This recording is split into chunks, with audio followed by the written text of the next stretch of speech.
Hello everyone, welcome to my channel. Please do subscribe if you haven't yet.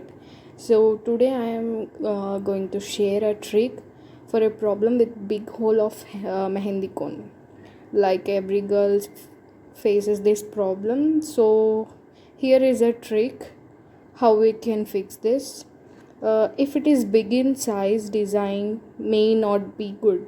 So here I have a practice cone and I wantonly cutted it to a big hole, and you can see how it is leaving the henna. And so fixing this we all need that small sized pin and a tape.